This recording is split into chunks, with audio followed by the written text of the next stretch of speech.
بعضوں نے کا بھی مشورہ دیا کہ اتنا دور بیت المقدس تک جانا اور مدینہ کو خالی چھوڑ دینا ایسے حالات میں جبکہ ہماری جنگیں ادھر ایران کی سپر پاور سے چل رہی ہے اور ادھر شام میں لڑائیاں جاری ہے، بہت مناسب نہیں ہے۔ لیکن حضرت علی رضی اللہ تعالیٰ عنہ نے فرمایا کہ امیر المؤمنین، یہ بیت المقدس والے جو ہے ایک کتاب والے لوگ ہیں، کتاب کو ماننے والی قوم ہے، اور وہ بھی بیت المقدس کو مقدس اور پاک سمجھتے ہیں جس طریقے سے ہم اس شہر کو پاک سمجھتے ہیں۔ ضرور ان کے پاس کتابوں میں کوئی پیشین گوئیاں ہوگی آپ کے نام کی، اس لیے اگر آپ جاؤ تو بہت سارا خون خرابہ رک جائے گا اور ہم کو بیت المقدس ویسے ہی مل جائے گا۔ لوگوں نے منع کیا، لیکن حضرت عمر کی ذہن میں حضرت علی کی بات آ گئی اور فرمایا کہ کل قیامت کے دن اللہ مجھ سے جب سوال کرے گا کہ تو نے اپنی راحت کے خاطر کئی مسلمانوں کو شہید کرایا تو میں کیا جواب دوں گا؟ اس لیے مجھے بہرحال جانا ہے، اور اپنے غلام کو تیار کیا کہ چلو ہم دونوں جاتے ہیں، اور غلام کے ساتھ کچھ توشہ لے کر کے جاتے ہیں، اور غلام کہتا ہے کہ تم سوار رہو، میں ایسے ہی چلتا رہوں گا۔ حضرت عمر رضی اللہ تعالیٰ عنہ نے فرمایا کہ نہیں، ایک منزل میں سوار رہوں گا اور تم اونٹ کے آگے آگے چلو گی، اور ایک منزل تم سوار ہونا، میں چلوں گا۔ غلام بہت زیادہ کہتا ہے کہ میرے آقا آپ امیر المومنین اور میرے آقا بھی ہو، یہ کیسے ہو سکتا ہے؟ لیکن حضرت عمر رضی اللہ تعالیٰ عنہ نے فرمایا کہ نہیں، انصاف تو انصاف ہے، اس لیے کہ تم بہت زیادہ طاقتور نہیں چلنے کے اوپر، اور میں تم سے کم ثواب کا محتاج نہیں، ثواب کی ضرورت تو مجھے بھی ہے، اس لیے میں بھی چلوں گا۔ اخیرکار غلام کو بات ماننی پڑی۔ یہ تھے پہلے کے بادشاہ۔ آج کے بادشاہ تو ہم کو سواری بنا لے ایسے لوگ ہیں، اور بالکل وہ راضی نہیں ہوں گے چلنے کے اوپر۔ لیکن یہ عدل و انصاف تھا حضرت عمر رضی اللہ تعالیٰ عنہ کا کہ ایک غلام کو بھی کہتے ہیں کہ نہیں، اسی طریقے سے ہوگا، اور اس طریقے سے جنگل اور بیابان کو قطع کرتے ہوئے مقام جابیہ پر آتے ہیں تو حضرت ابو عبیدہ رضی اللہ تعالیٰ عنہ ان کا شاندار استقبال کرتے ہیں۔ حضرت ابو عبیدہ رضی اللہ تعالیٰ عنہ نے دیکھا کہ حضرت عمر رضی اللہ تعالیٰ عنہ کہ ان کے اوپر 16-17 کے قریب تو پیون کرتے کے اوپر لگے ہوئے ہیں، اور ان کی سواری اونٹ ہے، حالانکہ یہاں پر تو بہترین گھوڑے ہیں اور یہاں پر تمدن اور تہذیب والا یہ ملک ہے، یہ کیا ہوگا؟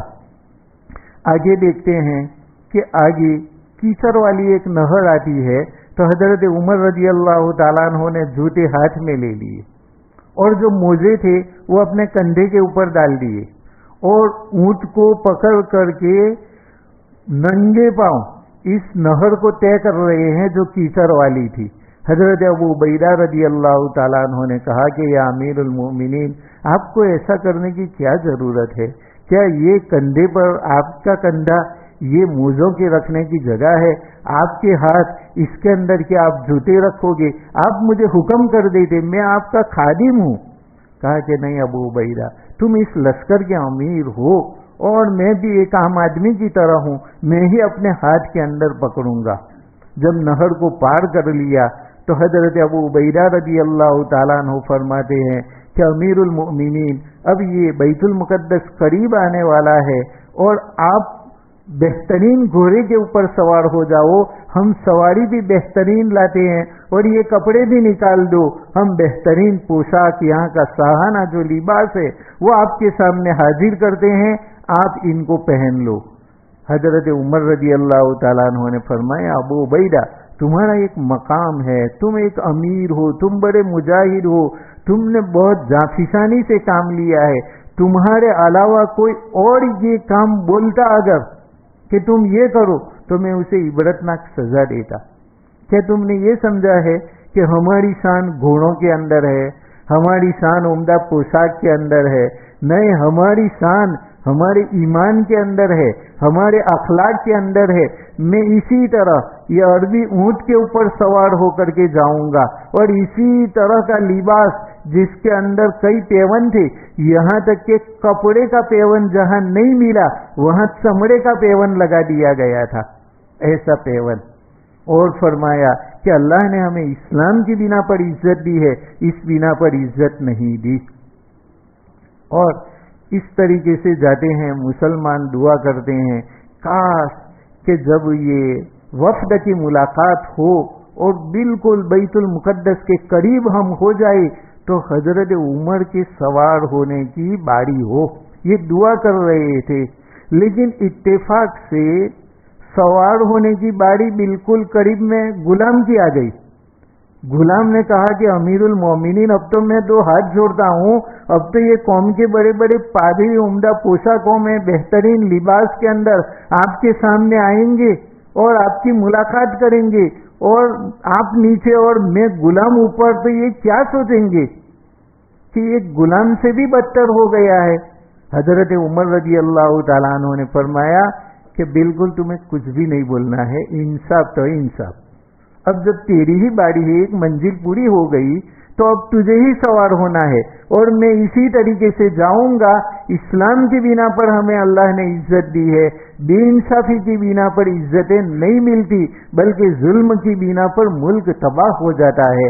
میں اگر تیری باری کے اوپر سوار ہو جاؤں یہ تو ایک ظلم ہے، اور ظلم تباہی کی بنیاد ہے، میں یہ کام نہیں کر سکتا. اس نے کہا میں قربانی دیتا ہوں. کہا نہیں، میں اس کے لیے بھی تیار نہیں کہ ان لوگوں کی وجہ سے میں سوار ہو جاؤں، ان لوگوں کو دکھانے کے لیے نہیں. میں اسلام کا عدل و انصاف ان کو دکھلاؤں گا، اپنی جاہو جلالی مجھے دکھانا منظور نہیں ہے.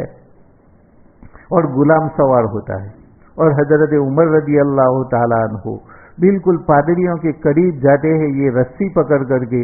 پادری لوگ کتاب میں دیکھتے ہیں اور ادھر غلام کو دیکھتے ہیں، کیونکہ وہ تو یہی سمجھے کہ یہی ان کا امیر ہوگا، تو وہ آواز لگاتے ہیں کہ نہیں یہ امیر نہیں ہے، نہیں یہ امیر نہیں ہے، اس کے ہاتھ بیت المقدس فتح نہیں ہوگا. مسلمانوں نے کہا کہ بھئی وہ امیر نہیں ہے، یہ جو آگے رسی پکڑ کر کے چل رہے ہیں وہ امیر ہے. اب انہوں نے کتاب میں دیکھنا شروع کیا اور یہ دیکھنا شروع کیا، تو پھر انہوں نے کہا کہ بالکل یہی آدمی ہے، اسی کے ہاتھ پر بیت المقدس فتح ہوگا. اور ہماری کتاب میں یہ بھی لکھا ہے کہ غلام سوار ہوگا اور وہ اس کو رسی پکڑ کر کے آئے گا، اور اس کے کپڑوں پر اتنے پیون لگے ہوئے ہوں گے. ہماری کتابوں میں پورا کا پورا حلیہ اس کا لکھا ہوا ہے. اس کی آنکھیں کالی ہوگی اور وہ گندم گو ہوگا، پورا لکھا ہوا ہے. اور اسی کا نام فاروق اس کا لقب ہوگا، اور اس کا نام عمر ہوگا. اس کے اوپر یہ شرائط پورے اترتے ہیں. لہذا انہوں نے جب دیکھا تو پادری جو لاٹ پادری تھا، پوپ، اس نے چیخ کر کے کہا کہ ارے عیسائیوں، تم کیا سوچ رہے ہو؟ یہی تو وہ ہے جس کے ہاتھ پر بیت المقدس فتح ہونے والا ہے. تم جلدی سے اس سے امن مانگ لو اپنے لیے، ورنہ اس کے ہاتھ پر تمہاری موت لکھی ہوئی ہے. اس لیے تم امن مانگ لو اور ان کے ساتھ صلح کر لو، چابیاں ان کو سپرد کر دو. چنانچہ یہ لوگ جلدی جلدی بیت المقدس کا دروازہ کھول دیتے ہیں اور تالوں کی چابیاں حضرت عمر کو دے دیتے ہیں اور اپنے لیے پناہ مانگتے ہیں. حضرت عمر رضی اللہ تعالیٰ عنہ نے یہ دیکھا تو اونٹ کے پالان ہی کے اوپر سجدے میں گر گئے اور رو رو کر کے اللہ تبارک و تعالیٰ کا شکریہ ادا کیا. اور اس کے بعد مسلمانوں کے اندر انہوں نے بیان کیا کہ یہ اللہ تبارک و تعالیٰ نے جو ہمیں عزت دی ہے وہ اسلام کی وجہ سے. تو کتنا عدل و انصاف کہ ایک غلام کو سوار کرتے ہیں اور خود پیدل چلتے ہیں. اور کتنے پیون، ہم تو پیون، یہ صحابہ کرام کی سنت، ہم پیون نہیں، ہمیں بالکل پسند نہیں. رفو اور وہ بھی کشمیری، ایسا کہ پتہ بھی نہ چلی، تب تو ہم پہنیں گے اس رفو والے کپڑے کو. ہاں اب جو فیشن نکالی اداکاروں نے، ہیرو نے، کہ انہوں نے جینس نکالا اور جینس کو پھاڑ دیا اور ادھر ادھر سے ایسا کچھ پیون جیسا لگا دیا، تو اب فخر کے ساتھ ہمارا مسلمان اس کو پہن رہا ہے، اس میں فخر محسوس کرتا ہے. تو کیا تمہیں حضرت عمر کی یہ سنت پسند نہیں آئی کہ تم پیون لگا کر کے پھر دے؟ لیکن جب ان اداکار لوگوں نے یہ پیون لگانے شروع کیے اور اچھا خاصا جو جنس تھا اس کو پھاڑ کر کے اس میں سے کچھ دھاگے نکالے اور اس کو فیشن کے طور پر اور اسی کے اوپر کچھ پیون لگایا اور پیون بھی فتح ہوا. اس کو مسلمان پہن رہا ہے اور خوشی خوشی پہن رہا ہے. لیکن جو سنت تھی اس کو چھوڑ دیا. مردوں کے لیے سنت تھا ٹخنوں کو ظاہر کرنا, اوپر تک پائجامہ پہننا, لیکن مردوں نے نیچے کر دیا. عورتوں کے لیے طریقہ کہ اپنے پائجامے کو بھی چھپائے تو وہ اسکرٹ پہن کر کے گھومنے لگی. لہذا مردوں کو بھی شریعت پسند نہیں, عورتوں کو بھی شریعت پسند نہیں. یہ ہماری شریعت کے ساتھ مذاق ہے. تو پھر اللہ کی نصرت اور مدد کہاں آئے گی؟ کافر لوگ ہم پر غالب آ جائیں گے اور ہمارا جو رعب ہے وہ ان کے دلوں سے نکل جائے گا. کیسے کیسے ہم روزانہ خبریں سنتے ہیں. ابھی تازہ خبر سورت کی جانب سے ہے کہ وہاں پر مسلمان لوگوں کو پریشان کیا جا رہا ہے سورت کی جانب چارولی, کہ وہاں پر کوئی ٹیمپو بھی اگر جاتا ہے تو اس ٹرک ڈرائیور کو بھی اور ٹیمپو والوں کو بھی مارا جاتا ہے. یہ کیا ہوا؟ ہمارا رعب نکل گیا. ورنہ ان کے اندر اتنی زیادہ ہمت نہیں, کیونکہ ایمان کا جو پاور ہوتا ہے وہ بڑا مضبوط پاور ہوتا ہے. وہ پاور صحابہ کرام نے تیار کیا, پیون لگائی, لیکن خوش پوشاک پہننے کے اوپر راضی نہیں ہوئی.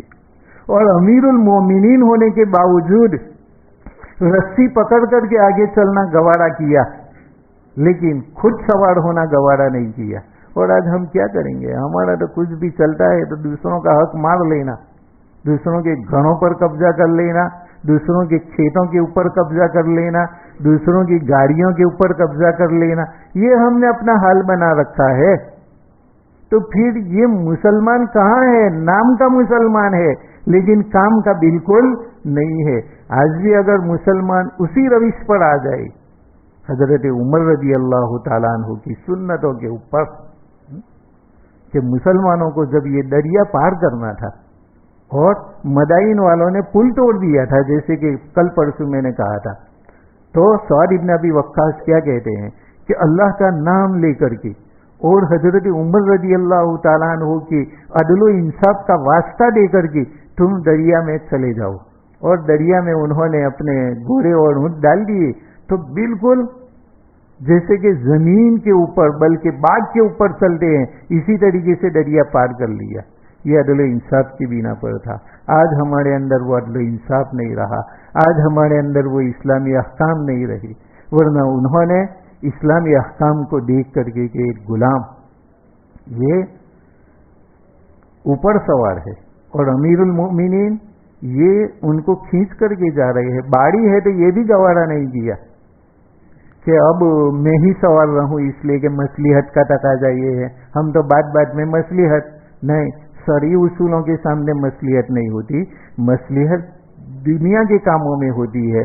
مصلحت کی بنا پر نماز نہیں چھوڑ سکتے کہ یار گاڑی میں ہے, مصلحت یہ ہے کہ نماز نہ پڑھے, یہ کافی لوگ مذاق اڑائیں گے. نہیں, نماز فرض ہے, اذان دینا مؤکد ہے.